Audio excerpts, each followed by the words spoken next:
चुनावी माहौल क्या है घोसी लोकसभा में? समाजवादी पार्टी की राष्ट्रीय महासचिव और लोकसभा उम्मीदवार राजीरा जी हमारे साथ हैं। क्या माहौल चल रहा है सर? बहुत मेहनत चल रही है। माहौल एक तरफा चल रहा है। जिन लोगों के पास जनता नहीं है जी वो भाड़े की भीड़ के साथ दिखाने की कोशिश कर रही है। और मैं बहुत बड़ी बात नहीं कर रहा हूँ, एक स्वाभाविक बात ये कह रहा हूँ कि आपके भी परिवार के देख रेख में जो सुख दुख में खड़ा रहेगा आप भी उसी के साथ खड़े रहेंगे। घोसी मेरा परिवार है और मैं अपने परिवार के लायक बेटे भाई की तरह 10 सालों से हर सुख दुख में खड़ा रहा हूँ, तो घोसी आज मेरे साथ खड़ी है। समाजवादी पार्टी का एक नारा है पीडीए, पिछड़ा दलित अल्पसंख्यक। ऐसे में जो घोसी लोकसभा है यहाँ पर दलित बाहुल्य है, मुस्लिम बाहुल्य है। समाजवादी पार्टी इसको कैसे साध रही है, जबकि बीएसपी का ये पूर्व सांसद मजबूत उम्मीदवार? आप एक क्षेत्र को देख कर जोड़ लेंगे। पीडीए नारा एक क्षेत्र के लिए नहीं है ना, देश के लिए है ना, प्रदेश के लिए है ना। जो हमारे सीटों का बंटवारा हुआ है उस सीटों में देख लीजिए कि पीडीए का कितना है। 80% से ज़्यादा हिस्सा पीडीए को है। अब इस पर भी कोई बहस हो, एक एक क्षेत्र में एक एक फिर बोलेंगे इस गांव में क्यों है, फिर उस तहसील में क्यों है। ये जो स्लोगन होता है, चाहे जो विचारधारा होती है, प्रदेश और देश के पैमाने पर होती है। हमारे प्रदेश और देश के पैमानों पर आप सीटें देख लीजिए। अगर कहीं शिकायत मिल जाए कि उसमें पीडीए का सम्मान नहीं हुआ, जितना वादा किया उससे ज़्यादा पीडीए को दिया है। पीडीए को दिया है। आपके सामने एनडीए के रूप में मजबूत प्रत्याशी हैं। एनडीए एक बड़ा कुनबा है, बहुत बड़े बड़े दिग्गज इनके साथ अब आना शुरू हो रहे हैं। ऐसे में समाजवादी पार्टी कैसे निपटेगी इतनी बड़े चुनावी कैंपेन से? ऐसा है कि पहले आप मजबूत प्रत्याशी हैं, मुझे नहीं पता पैमाना उनका क्या है। जो कभी सुख दुख में रहा नहीं, कभी लोगों के बीच रहा नहीं, हर चुनाव में अलग पार्टी से अलग जगह से चुनाव लड़ा हो, उसको जनता यहाँ सीरियसली कैसे लेगी। मजबूत वो होता है जिसके साथ जनता होती है, और जनता उसके साथ होगी जो जनता के बीच का होगा, जनता के सुख दुख का होगा। मुस्लिम एसपी के कोर वोटर रहे हैं। ऐसे में जिस तरीके से अल्पसंख्यक कल्याण मंत्रालय हो, चाहे वक्फ मंत्रालय यूपी राजभर के पास हो, तो कितना मुस्लिम वोट सपा के पाले में? 5 तारीख को मंत्रालय छिन जाएगा। इतनी बुरी हार होगी कि 5 तारीख को हटा दिया जाएगा। आप धमका कर, लोकतंत्र में धमका कर, धौंस दिखाकर, मंत्री पद का दिखाकर इस देश में तमाम मंत्री और प्रधानमंत्री और मुख्यमंत्री भी हारे हैं। इस देश में प्रधानमंत्री भी चुनाव हारे हैं, मुख्यमंत्री भी चुनाव हारे हैं, मंत्री तो दर्जनों हारते हैं। तो इनकी इतनी बुरी हार होगी कि जो धौंस दिखा रहे हैं वो घमंड टूट जाएगा।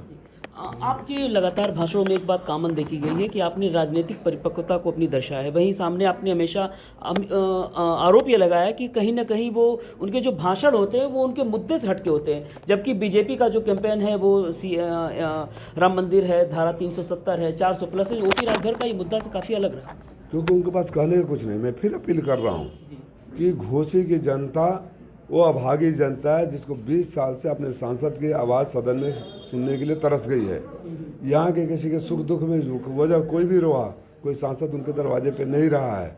घोसी को इस बात का इंतजार है कि कल्पनाथ राय जी जहाँ छोड़ गए थे उस विकास के कारवां को आगे कैसे ले जाया जाए। तो यहाँ बात मुद्दों पर होनी चाहिए। बात यहाँ के बेरोजगार नौजवानों को रोजगार के अवसर उपलब्ध कराने का क्या आपके पास योजना है। यहाँ जो बुनकरों का बदहाली का हाल है, भुखमरी और कंगाली पर पहुँच गए हैं, उनको रिहेबिलिटेशन पैकेज आप कैसे देंगे। यहाँ किसानों की मदद कैसे करेंगे। यहाँ हायर एजुकेशन सेंटर और स्कूल कॉलेज और इंडस्ट्री कैसे लाएंगे। इस बात के अलावा मैं गधा हूँ, मैं घोड़ा हूँ, ये सब बातें अच्छा नहीं लगता ना। मैं कहूँ अगर तो ऐसे हमारे विरोधी लोग कह रहे हैं कि एक दिन मैं सांड हूँ, गाय हूँ, तोता हूँ, शेर हूँ, बांध दिया, छान दिया, सेट कर दिया। ये चुनाव के मुद्दे होते हैं। ये जोकरई है, मस्करापन है, अपना खुद मजाक उड़ाने वाले लोग हैं। और ऐसे लोगों का जवाब यहाँ की जनता दे देगी। इस संसदीय क्षेत्र के सांसद ऐसे हुए रहे हैं कल्पनाथ राय तक, जिनकी गंभीरता, वाणी और विद्वता के लिए जाना जाता था। मस्करापन के लिए कभी पहचान नहीं रहा है घोसी का। एक और सवाल, आप सवर्ण समुदाय से हैं, यहाँ पर भूमिहार समाज का वर्चस्व रहा है, सांसद काफ़ी प्रबुद्ध वर्ग से रहे हैं। ऐसे में ओपी राजभर लगातार आप पे ये आरोप लगाते रहे हैं कि जो इनका जो समाज है ये खुद बदल चुका है। यहाँ से AK शर्मा खुद यहाँ के मंत्री हैं। तो ये घोसी उपचुनाव में नहीं थे। घोसी उपचुनाव में पहली बात मैं बता दूं, हम समाजवादी हैं और समाजवादी सारे जातियों का सम्मान करते हैं, सबको लेकर जाते हैं, इसमें विश्वास नहीं करते हैं। लेकिन अगर आपकी बात में ही आ जाऊं तो जो राजीव राय घोसी उपचुनाव में वोट ट्रांसफ़र करा सकता है अपने उम्मीदवार के लिए, जब स्वयं लड़ रहा हो तो किसी की काल्पनिक दुनिया में रहना चाहता हो कि उनके समाज के नहीं। क्योंकि महेंद्र राजभर के लोग और राजभर की पार्टियां, तमाम उनके राजभर, उनकी पार्टी के राजभर जब हमारे साथ चल रहे हैं तो ये बौखला बोल रहे हैं।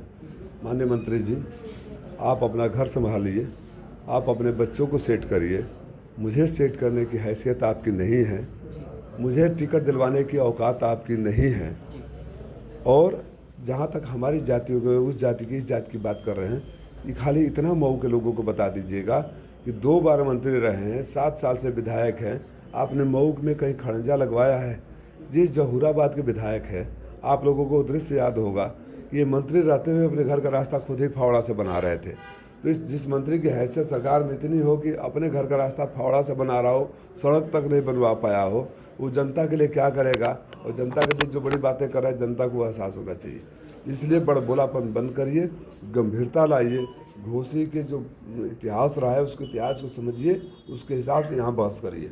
एक आखिरी सवाल, नामांकन अब जारी हो चुके हैं, कब हो रहा है आपका? कल मेरा नामांकन होगा 11 बजे। जी 12 बजे कार्यकर्ता सम्मेलन है RS पैलेस में, और आप सारे पत्रकार साथी लोकतंत्र के चौथे स्तंभ को ससम्मान में आमंत्रित करता हूँ। एक सवाल इससे जुड़ा और, कल NDA उम्मीदवार का भी नामांकन है, बड़े दिग्गज आ रहे, भूपेंद्र सिंह चौधरी जैसे बड़े नेता आ रहे हैं, आपके साथ कौन आएगा?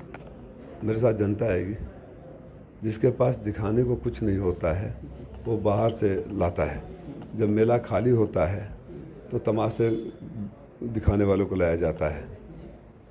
नामांकन वो दिन है जहाँ जनता आशीर्वाद देती है। नामांकन के दिन से जनता का आशीर्वाद शुरू होता है। जनता आएगी और जब आने वाले वक्त तक, चुनाव तक, वो सारे लोग आएंगे यहाँ प्रचार करने जो इंडिया गठबंधन की सरकार बनाने वाले हैं और सरकार चलाने वाले हैं।